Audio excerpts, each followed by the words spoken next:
Welcome back to Universal Grace. I am your host, Nadine Grace. Today's guest, his name is Jamal, and he has an amazing story to share. So, welcome, Jamal. Thank you so much, Nadine. It's so great to be a guest on your show. My pleasure. My pleasure. So, Jamal, what is your story? Oh man, uh, time would not permit for me to tell everything, but just to give a little background as to how I got to where I am. I always knew, I would say this, as a child, I always knew that I would own my own business. I come from a family of entrepreneurs. My grandmother was a business owner. My aunt was a business owner. My mom was a business owner. And so I knew I would own my own business, but I didn't know exactly what kind. Because I'm a musician, I thought I was going to own a music business, which I kind of started a little bit, but that really wasn't the business that I launched into.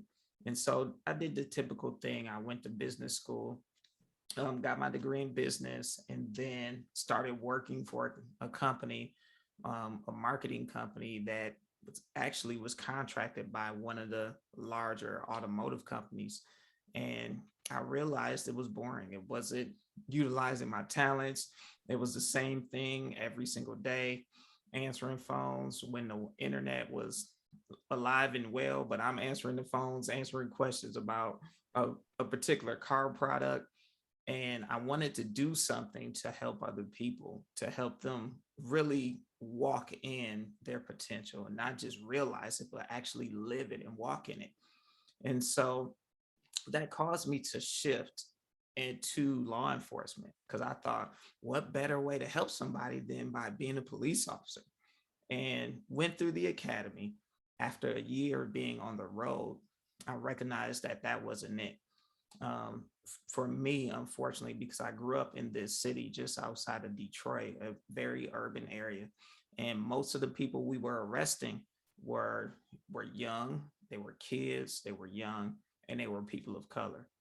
And I had this desire, that same desire that's told me that this wasn't it, also said that I needed to really do something to help that group of people um, learn how to think, because so many of them were just making bad choices.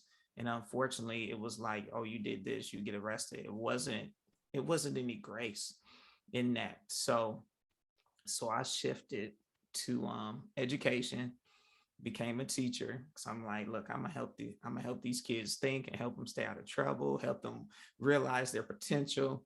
So I became a teacher, went into education, taught for a number of years, relocated to another state.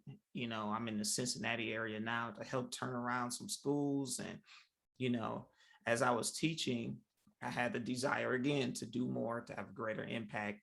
So I went into school leadership. After becoming a leader in a school setting, I just kept doing all I could to help students, help teachers, and I built up a reputation and a history of performing and doing extremely well. I was in the charter world for a while. I don't know if you're familiar with the charter school model, um, which here in Ohio is called a non-traditional public school, and it seemed very unstable, at least here, and it seemed too like it was too much. That I was being asked too much, where I couldn't really focus on instruction and educating. It was like I was running a business, but it was somebody else's business. Because every week I was marketing the school and doing all of these things and going to all of these different events to get student enrollment because of how the funding is set up here. And so I didn't want to do that anymore. So I shifted to traditional public school, thinking that that would be more stable. And it went well. Went into a school that had already done some turnaround efforts, and it's extremely large, serviced a lot of students. So I fit right in with what was already going on, realizing, okay, I got to help keep the things moving. And after 1 year, I was asked to be the principal. The principal who was there, um, relocated. And because I was okay with being an assistant after being a principal in charter and then going to being an assistant, it was easy for me to just support kick back, get a month off in the summer again. I mean, I was I was like, I'm good. And so once I became the principal, I began to continue that work, face some challenges. It's challenging to do what's right by people, especially when the people who are there in that place don't want to, one, recognize that they were wrong, and two, if they do recognize they were wrong, it's uncomfortable just to change, even though they know the change is needed. So I had some challenges there, but I overcame them. And my last year in that district, I was still facing some challenges with some of the teachers, just a very small pocket. Sometimes it's amazing how only a few people make so much noise. And so they said, look, you're having some challenges here. We have the high school campus needs help. They need, because they've had turnover every year of school leadership. They were like, we have someone who's going to actually stay for the second year in a row where everybody else has quit after year one. They said, we need you to come help turn around this school. We have a grant. You can help manage that grant. You're good at turning around schools. You're strategic. We think, we could use you here, and that'll be better for everybody. And I was like, okay, so this works. You want to move me here to help turn around this school. You think my situation at my current school is okay, but you think I'm better suited there. Okay. So I was voluntold. They asked me that, but then told me basically it really wasn't a choice. So I was moved. After that year, during that year, I had to get into the mindset of my new assignment because I wasn't doing what I typically would do as a principal. I was considered district level admin, so I wasn't evaluating anybody. I wasn't doing observations. I really wasn't monitoring instruction in that way, which was different for me because I was a highly active principal. I was always in classrooms, always around teachers, always around students. And now I had to go to being in a bunch of meetings where I was in the meeting. I was meeting to prepare for a meeting to debrief about a meeting, or in the actual meeting, so that kind of thing was kind of boring, but I embraced it, this new role, this new assignment, this new challenge. And so fast forward now to January of last year, and January, they say, look, you're doing great. High school team here loves you. Things are going really good. Do you want to stay here or go back to the elementary school that you were leading? And they said, well, it may be a challenge to win some of those naysayers, but it's your choice. But we would prefer if you stayed here. We think you're making a great impact here. Because the school I left was already top performing. So I believe they were scared to kind of rock that boat. So that was January. I said, let me think about it. February, a House bill gets passed here in Ohio that cuts funding from public schools and gives it to charter. And so our district lost $500,000. And so we had to make cuts. And guess where those cuts had to be made? You couldn't cut a principal, couldn't cut teachers. So you cut other district level administrators who were making a certain amount of money. Because the unfortunate thing about when you work for someone else, you perform well and you get those pay increases. And that seems like a good thing until they have to make budget cuts, because then the finance guy looks at numbers versus impact. And so my position was cut in February, or I was informed it would be cut in February. And then March, COVID hit. And so what that did was that forced me to really do some thinking and some reflecting. I had to think, okay, the whole state is impacted. Many of the districts around me lost millions. Our district was fortunate because we didn't lose as much as everyone else. I thought to myself and said to myself, I can either print this resume, email this resume, make phone calls, put the work in to try to have my resume noticed by somebody just so they can call me in the interview, so I could try to compete in this interview process to get hired by somebody. Or I could put that same thing I would put in my resume, packaged in a consulting offer, and make the same phone calls, put the same effort and energy to get in front of the same people to tell them, I can help you turn your school around. I can help develop your leaders. been there, done that. And so I made the choice which one was the thing to do, because I wanted to be responsible and provide for my family. But at the same time, I recognized that things were shifting and changing.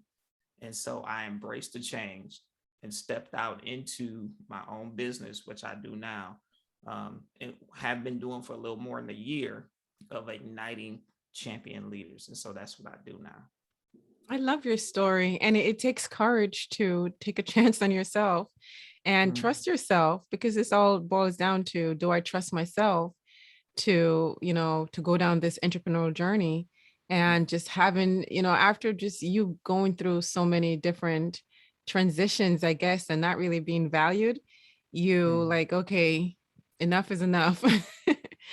I'm going to take a chance on myself, and and be that change, be that person that other people who wants to a change to be able to look at as well, because there's a lot of people who wants to do what you're doing, but they're just not believing that they're capable of going down that road, and here you are telling them that they can. So mhm.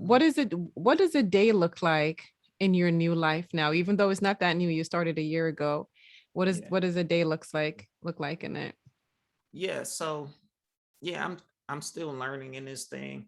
Um, Actually, it's been slightly more than a year. March will be 2 years. Um, my typical day starts off with my definitely my morning routine. For me, I'm a person of prayer, so I don't start my day without praying, because I recognize I'm not, even though I'm intelligent and I'm smart, but I'm not smart enough to Mm, step into the unknown mm, and handle every factor on mm, my own. So my day starts with that. And then and then the way I use this technique called block scheduling. And so my mornings, and I teach this to any entrepreneur, half of your time should be spent in sales and marketing, the other half in developing your business. So mhm, my mornings is my business development time. So that's when I'm either creating something for my business, mhm, or working on something that I've created, tweaking it, trying to make it better, just that kind of thing. And mhm, so, because I found and I've learned when I'm most creative. I'm creative, I'm a creative person all the time, and my personality, it has this great blend of strategy and creativity, because I am super, like, my mind just goes in terms of strategy. But mhm. I'm also that same way when it comes to being creative. And so, because I'm a morning person, it's like my body is just trained. No matter what time I go to bed at night, I wake up at a certain time without an alarm clock every morning. So I get up, get in my routine, get into a creative flow, create what needs to be created, or I posture myself to learn something during that time to help improve myself. Like, I may take a course or read a book. And then my afternoons is strictly for sales and marketing. So that's when I'm calling people, and that's when I'm following up on phone calls and really reaching out and making connections to see how I can serve through my business. And that's what my typical day is like. I'm People catch me, live on Facebooks teaching stuff, or in discussions on Clubhouse, talking in rooms about school leadership and leadership, or about entrepreneurship, just pouring out. And that's what I do. And then of course, I meet with clients and serve them and help them get their transformation. Yes, it's all about, it's not how many hours you have in the day, but it's what you do with it.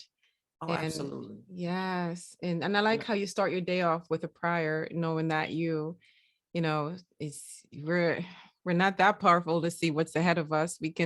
So we need that supernatural intervention to intervene yes, and take our request to the next level. And absolutely. yes, and I like how you just step into your purpose, Mm, and you had to go through those different experiences to say, I know I don't want to be a police officer. I don't want to do this. It's not satisfying. And that's what it all boils down to. Or like, are we, are you fulfilled? Do you wake up fulfilled every day? Do you really like what you do? Does it feel purposeful? And I believe that we all have to go through different level of experiences to know what we don't like, so we can know what we like. And it also starts from, just us knowing who we are too, right? Knowing that we're capable of doing whatever we put our mind to and whatever we feel called to do, because we all have a calling Absolutely. in our life. We Yes. all came here to do something significant, but a Yeah. lot of us, a lot of people have forgotten that, and they just do because someone told them, it, just do this or do that. And, oh, it pays more, so I'll just do this until I continue to do it. But then they're miserable with, and that was my story. I was, I was all about labels. Oh, I have this degree and that degree, and I'm working at this company and that company, Mhm. and miserable inside, and going to work just wishing it's the end of the day. But Mhm. I was just looking at the external of it. Oh, I'm working at a good company. I get paid well, and I have this degree and that degree, but was so empty. I wasn't following my passion, and I didn't even know who the hell I was. So I was just Yeah. going with the flow. And that's what's happening with a lot of people in today's world. They just go with the flow and do what they're told. And I think it gets to a point where you're like, okay, so I've done everything. I've gone to college, I've got the degree, I've got the good job. Why am I still feeling so empty inside? What is it that I'm lacking? And I think that's what leads to self-exploration. In your case, you're like, okay, so I tried this, didn't like that. Tried being a police officer, didn't like it. Try this, until you got to the point you're like, yes, I feel, because I see the confidence in you, and Mhm. just loving what you do, and being purposeful about it, and helping other people see that as well. So, I like having discussions like this, Jamal, people who have found their purpose. Because do you agree it's all about finding your purpose and Yeah, what lights you up? absolutely. Well, Yes. absolutely. And I would say I've been intentional to live a life of in pursuit of the fulfillment of purpose. Now, I'm Mm, gonna clarify something as well, because a lot of people talk about purpose, but I mm, teach about purposes and destiny. Because I believe that we all have purposes, many purposes, which ultimately lead to mm, the fulfillment of our destiny. And I believe that we're born with a calling, and that call is to fulfill the destiny that's upon our lives. And in mm. that process, we will fulfill many purposes. And so for me, there's Say that always, again. That was yes, amazing. Can you say that again so I can get it in my yes, spirit? we have we have one destiny, and we have many in the process of walking out that destiny, we will fulfill many different purposes. Mm, Because I would say this, for me, I knew it would I knew that I'm called and destined to help other people reach their full potential. mm, Now, sometimes the search is not for purpose, the search is for a how we fulfill those purposes, because we know what we're supposed to do, but we're trying to figure out, okay, what does this look like in my life? mm, And so, and like you said, I went to law enforcement really not because I had a passion for it. I mean, it was fun. It was a fun job. I was in the car chase every week, and I felt like I was on TV, that kind of thing. But I only went there and I only applied because someone that I had relationship with said I should do it. They said, "Look, you would be a good fit for this," because he was a detective. He knew me, and since I was, he knew me very well, and was like, "You'll be a good fit for this." And so I was thinking, I got to be responsible, got to make the money to take care of home. So, boom, I did it. And so a lot of times, out of a sense of responsibility, we will pursue something or an avenue thinking that this will help me fulfill my purposes and destiny, when actually prosperity is linked to being in alignment mm, with your purposes and destiny. So even though I was making good money, I wasn't fulfilled in that position, but that position did allow me to see where I needed to be, because my heart was breaking almost every day, arresting high school kids or young college kids who were just making a bad decision, who didn't need to be arrested. They just needed somebody to talk to them. And so people were getting mad at me because I was too busy trying to talk some sense into folks and tell them to go home at 2 in the morning instead of being out there doing what they were doing, instead of just locking them up. And so that made me shift. And then once I got into alignment, there was a season of being a teacher where I was teaching and having impact. And because I taught technology coming from business, so I taught every kid in the building at least once a week. And so I was able to have an impact, and they were able to see me. But then then there was a sense of, okay, your season for being a teacher is up. There's more for you. And so that's when I had to step into school leadership. And so a lot of people they miss purposes and destiny because they're chasing the money aspect, or they think maybe this will do it. But also they miss purposes and destiny because they don't want to let go of a season that has ended.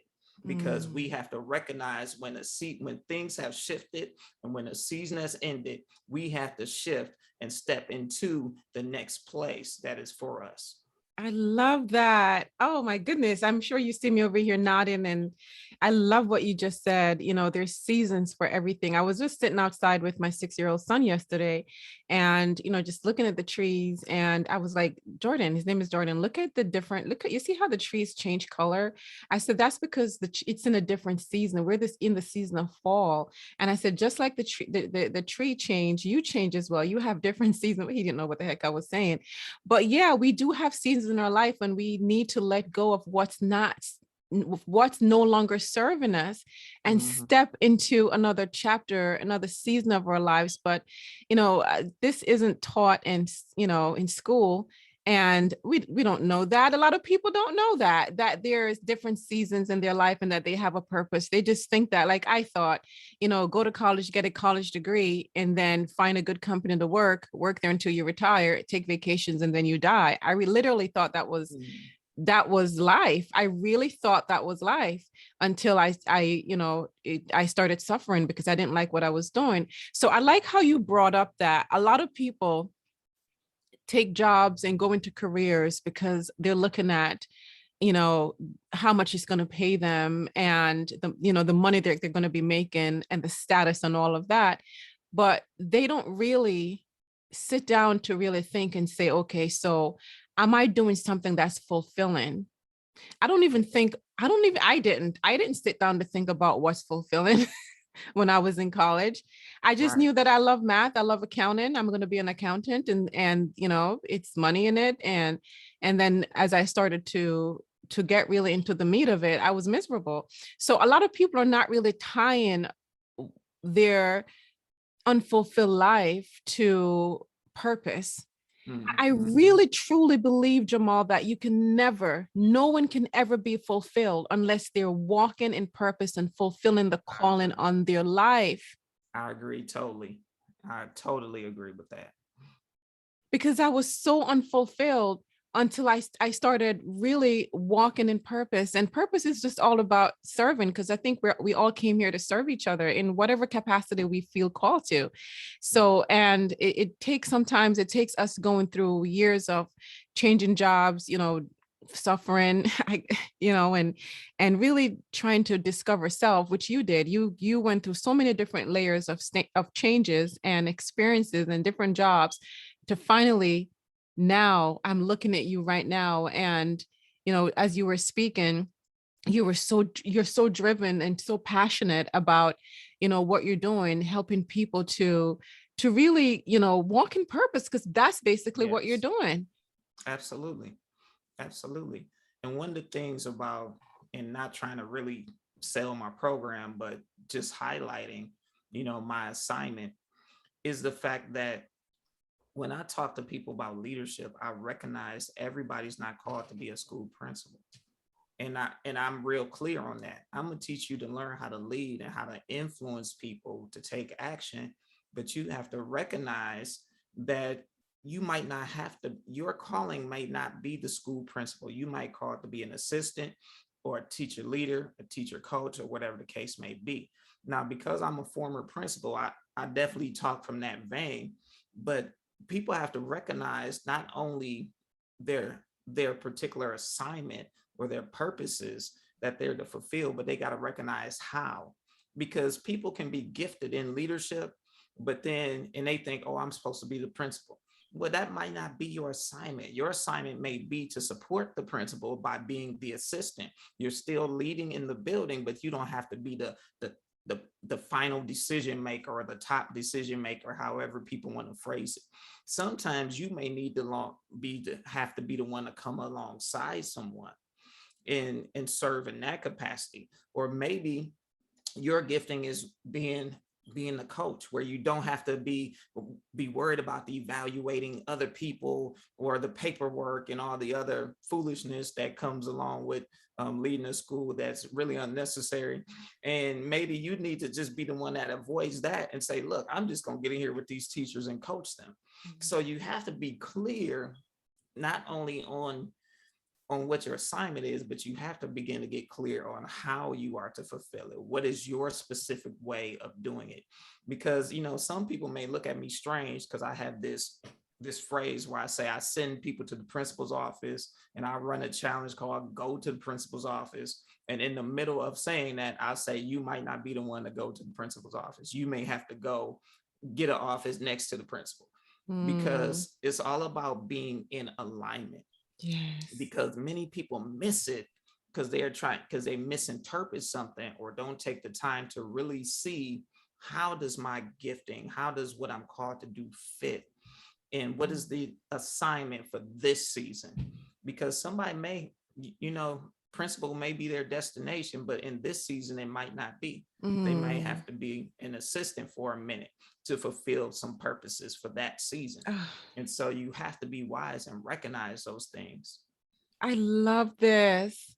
I love how you're going into the season. There are different stages of your life where you will have different responsibilities based on the season that you're in. Yes. I like that. I like that because so many of us, including myself, try to hold on to things that were meant for last season. Mm-hmm. And yes, and that's when we suffer. That's when we suffer, when it's time to let go, because there's a season. We can learn so much just by studying a tree. Just by studying a tree, how the tree goes through different season. It sheds its leaves during winter, springs up again in the springtime. It's just different seasons. And there's actually a universal law. I made a video about 2 years ago. I don't remember. I think it's the law of, goodness, I'm having a brain freeze right now. The law, I know it's not the law of gender. It'll come to me, but there's a universal law that, because the universe is governed by universal laws, and that's one of the law where there are different seasons of our life where it's important for us to let go of what's no longer serving us and step fully into what we're being called to do. But so many of us are so used to just holding on to the old and clinging to it, to what's known, because, the unknown is a bit scary. It really is. But that's where the magic is. The magic is taking that first step and trusting that all is going to work out for your highest good. And until we really start trusting and step in and leave what is no longer serving us, like if you didn't take that chance on yourself and, quit sending out resumes, that season ended. Yes. You're like, absolutely. Okay, time to stop sending out resumes, time to, to stop trying to fit into something that's no longer going to serve me, and level up, move on to the next chapter of my life. And that's where your season started, where you stepped into that chapter of your life last March. And COVID, I guess COVID had to happen for you. For you to step into your, and that's what's happening right now in today's, right now in humanity. Humanity's waking up. They're waking up to their full potential, to who they are, because a lot of people have lost their jobs. A lot of people, have just lost their jobs. I've spent many, many years at a job, and they got let go because of why. And it is forcing a lot of people to go within, to say, okay, I just gave 20 years to this job, or however long, 10, 15, 5 years, and they just let me go just like that. Just So like that. Yes. why, what is going Highly on? skilled. And it's the highly skilled people too, because the people I talked to, it wasn't like poor performers were being let go. It was the highly skilled people who were being let go. And and for me, and I'll just talk about myself personally, I know that if that budget cut wouldn't have happened, I'd have still been in that district at the school, because some people don't want to let go of previous seasons because they don't want to feel like they're losing something or something's being taken from them versus they are releasing something. There's a big difference between something from losing, something being taken, and releasing. Releasing is the act of your will.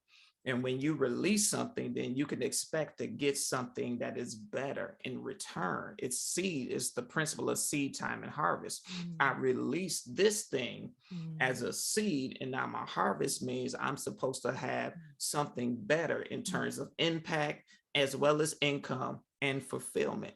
But when something is taken, I'm trying to recuperate and get what I lost or what was taken. Or if I lose it, I'm trying to find it and get that same thing again. Yeah. And so I think that perspective is what keeps people hanging on to an old season along with comfort, because they're familiar. But you got to be okay with releasing what is comfortable and releasing what is familiar to embrace the uncomfortability of something that's greater, because the greater thing will always be uncomfortable at the beginning, because you have to expand your capacity to walk in it at that time. And then once you expand your capacity to walk in it, you become comfortable and used to operating at this higher level. Look at that. I love everything you just said. I absolutely love everything you just said. You see me putting my hands up saying hallelujah. I love everything that you just said. We're just, myself included, I'm going through a season of my life right now where I'm getting a lot of messages that it's time for me to let go old thought patterns that are no longer serving me. And it is one of the most difficult thing to do, because it's what we're used to. So we cling to what's no longer serving, and then we end up suffering more. And when it's time to let go, it is just time to let go. And move on to the next chapter of your life, because the next chapter of your life is what's going to take you and open up new doors for you to be able to walk your path. I love this conversation, because a lot of people right now in today's world, because of what's going on right now with the pandemic, or their season has ended. Their So season has ended, and they're right now in contemplation, thinking, what am I going to do? Not realizing that it's the blessing in disguise. Yes. And I'll tell you, I had to be real clear on my transition being a blessing in disguise. And I'm so glad I am sensitive enough to know that it was. But even knowing it was a blessing in disguise, I still went through some emotions, feeling like, well, they could have tried to find a position for me to put me somewhere else, or, that kind of thing. Or feeling like, man, I put all that work in, like you said, to help turn this district around. I shouldn't have never, I should have just pushed back when they wanted to move me to the high school, that kind of thing. All these shoulda, coulda, wouldas, thoughts of losing, thoughts of what I'm gonna do now. All of those emotions came. But the one thing I had to recognize is that, one, they're just emotions. And so I don't ignore my emotions. I feel them and I process them, and I recognize emotions that try to take me to a bad place. I don't need to stay there. And I know that emotions are the product of my thought life. And so if I change the way I think, I'll change the way I feel. So I had to really change my thought perspective, and I had to take what I call dominion over my mind, because thoughts come to you a lot, and all of them aren't necessarily yours. Just because you thought it and it was in your head don't mean you originated the thought. And so I recognized that some of these feelings came from thoughts that were not necessarily mine. And then there were some that were mine that was just unhealthy. So I had to deal with them. And so one of the things I did is I make sure I put into practice affirmations. And in my affirmation during that season, I still do, I give a fresh yes to the calling and to the purposes and destiny of my life. So I say today I give a fresh yes, and I Mm. embrace fulfilling the call and walking out the destiny that is for me. And that's what I do. And that helps shift me to see what I am doing is exactly what I'm supposed to be doing at this moment in time. And then I began to see if I stayed in that district, one, my impact would have been limited because I would have impacted, one school. So I would have impacted 2,100 students, a little more than 100 teachers. And because of my influence in the district, you know, maybe an additional 900 students at the other school I left, and an additional 100 teachers, but maybe 10 to 12 of them didn't really like me anyway. And so we might have to minus them out. And so, but stepping into this, I am working with and have the opportunity to work with multiple school districts Yeah. to impact multiple school buildings with multiple students, multiple teachers, and I get to help entrepreneurs step into what they're stepping into. And so I'm helping, and then that impact translates into the people they serve. So my impact is greatly increased and multiplied by just making that step and accepting the invitation to be at a higher and a different place. I like that. You not resisting change and stepping into the next chapter of your life opened up new doors for you to even impact more Yes. people and create more value. And if anyone is listening right now who has been impacted by the pandemic, you have lost your job and you've given years, doesn't even have to be years, but you just lost your job and you feel like, what the heck am I going to do now? That's all I had. Understand that when something is taken away from you, don't go running back for it. It's for a reason.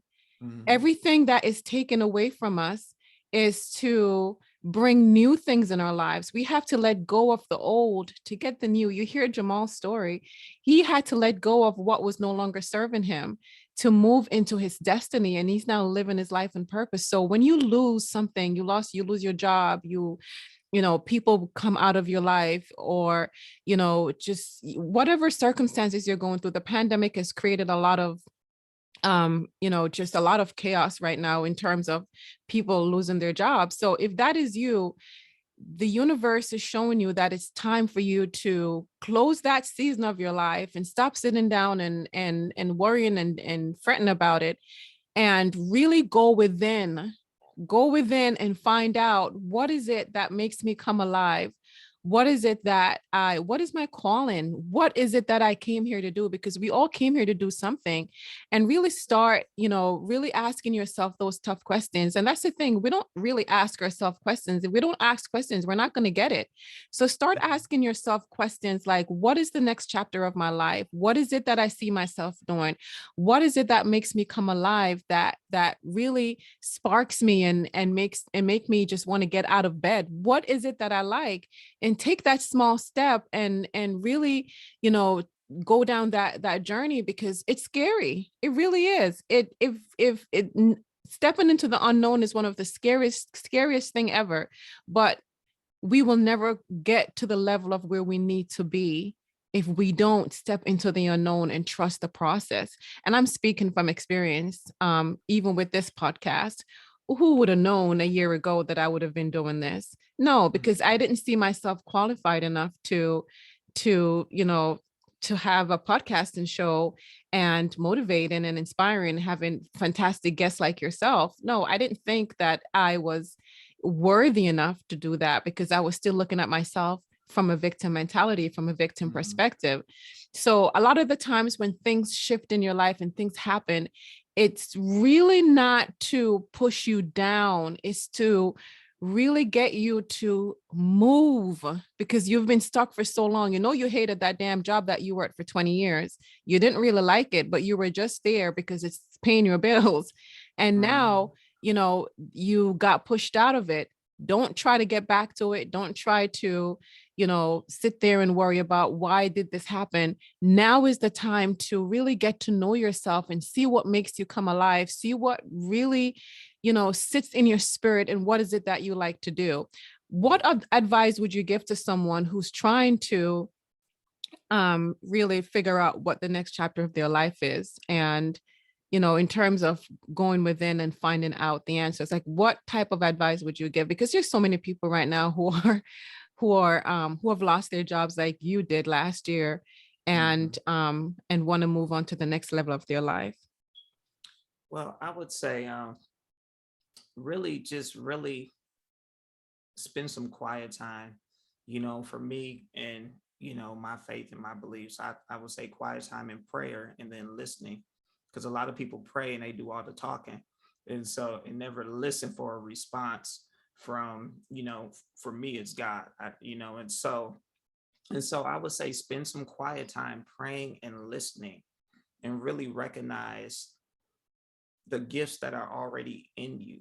So yes, the position may be gone, but that you still have the skill set, the talents that you developed from that position, the experience, and you have giftings that caused you to be successful in that position in the first place.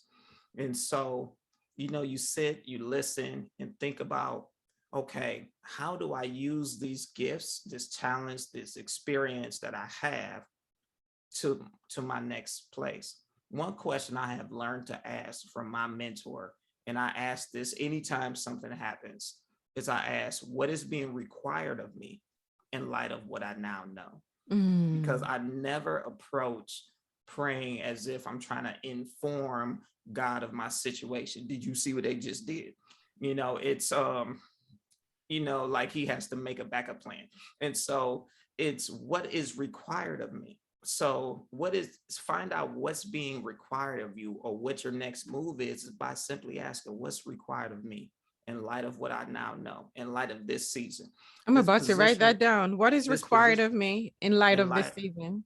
Yes, because this position ended. So that season is over. What's required of me right now? And then you have to take the time to be still to hear it, because a lot of times people respond and act based upon feelings, pressure, and frustration rather than what they have heard. So you got to be still so you can hear. And then when you hear it, just do it, because it may, like you were saying, Nadine, it may seem scary, because it's like, especially for me, it was like, okay, my salary was this much, and now I'm stepping out, starting at ground zero when it comes to salaries. And but the bills don't stop coming. So they don't say, oh, we're going to take a break. You don't have to pay mortgage this month. We'll wait till you get on your feet. Right. They don't do that. And so that can bring a little bit of anxiousness and fear, but you have to recognize that being the safest place is being in purposes and destiny. And Mm, so there's strategy that will come to you when you be still to hear it, and then you can navigate through seasons of building. And so, because that's a whole nother story, seasons of building, because a lot of times we jump out and we see these folks working on the beach and working in Hawaii mm, and working in Cabo and everywhere else, these vacation spots at the resort, talking about my entrepreneur life. And we think that's going to happen in 7 or 14 days. And then, okay, maybe 30 days, because it took me a little longer. But we don't recognize that we're talking that sometimes it may acceleration looks different for everybody, because some people's idea of acceleration is I start today, tomorrow everybody knows me, I'm on world stages with Tony Robbins. But acceleration is you're going at a faster pace than you normally would not have, because you are cooperating with purposes and destiny and the call mm, on your life. And you recognize too that my acceleration may be different than someone else's, because of what I am building. Mm, Because I'll tell you this, the intention of building with God is to build something that's sustainable and goes beyond you and is mm, bigger than you, goes beyond you. And so that takes time. One thing that I was shown recently in a dream is a baby. And in this dream, someone was telling me if a baby that was 2 years old was overweight, you would say that baby was unhealthy.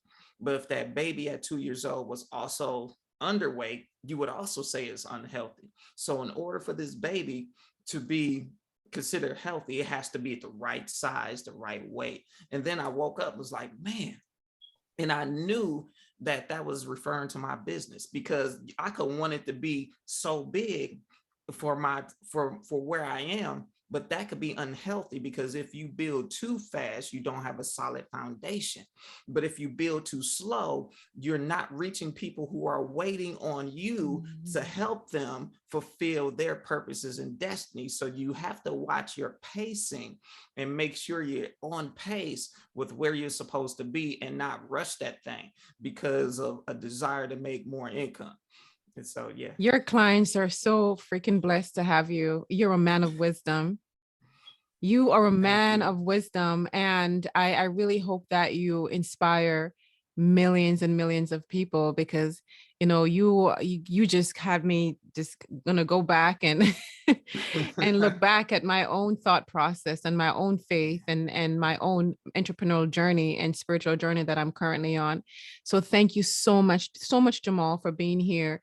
I really hope that you will step fully into helping millions of people who really needs it right now. Now is the perfect time, because the world, a lot of people have lost their jobs and really not really sure what the next chapter is. And this is where you come in to hold that space for them, to show them that everything is meant to happen the way it is supposed to happen, and there's the season of them holding on to the old is over, and it's So time to move into the new. So thank you so much for coming here. If our listeners wanted to connect with you, how would they find you? yes. Yeah, they can find me. I'm on a lot of social. The primary way is my website, jamalmaxsam.org. While I'm on multiple social media platforms, I'm on LinkedIn, Twitter, Instagram, Facebook, YouTube, and I'm on Clubhouse. I spend a lot of time on Clubhouse because it's live audio and I love engaging people. How is that? But I said I'm not going to do it. If I can't see anyone, I don't want to do it. But how is it? I like it because of the live audio. Because normally when I do a Facebook live, people will comment, type in the comments, and there's still that delay. But it's different when it's a live conversation and you're Mm, talking to them, they're talking to you, they're asking you questions in the moment. You can hear their voice, and so it lets you mm. sense what's going on beyond what they're saying. And so for me, I like that interaction because we're having a real-time conversation without Yes. delay. And so I'm on there, and people can find me on those platforms, but I always say find me first on my website, because if these platforms have a tech issue, we still need to be able to be connected That's so I true. can help you, and we're not limited to somebody's technology problems. Because Facebook and Instagram went down not too long ago, and they were down for a whole day, and people were talking about, is it because of this, is it because of that, and had all these conspiracy theories. It's like, look, we don't have time to focus on that. So if we're on a platform, it go down and you've connected on my website, then I can reach out to you, be like, look, here's a conference call number. We're gonna jump on. We're all gonna get on to have this conversation, or meet me Yes. over here on Zoom or something. And Yeah. so, yeah, I encourage people to connect because I want to help ignite the champion that's in them.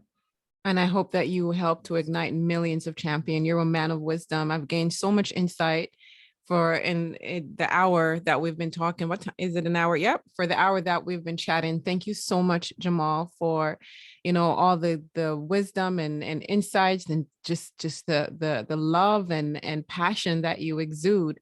you know, Thank you. you're welcome. I can see that you're very passionate about what you do. You care about your clients and you really want to see people step into purpose and be that powerful leader that we were all created to be. So thank you. Thank you so much, Jamal. And I hope that we can stay connected. Absolutely. Absolutely. Thank you.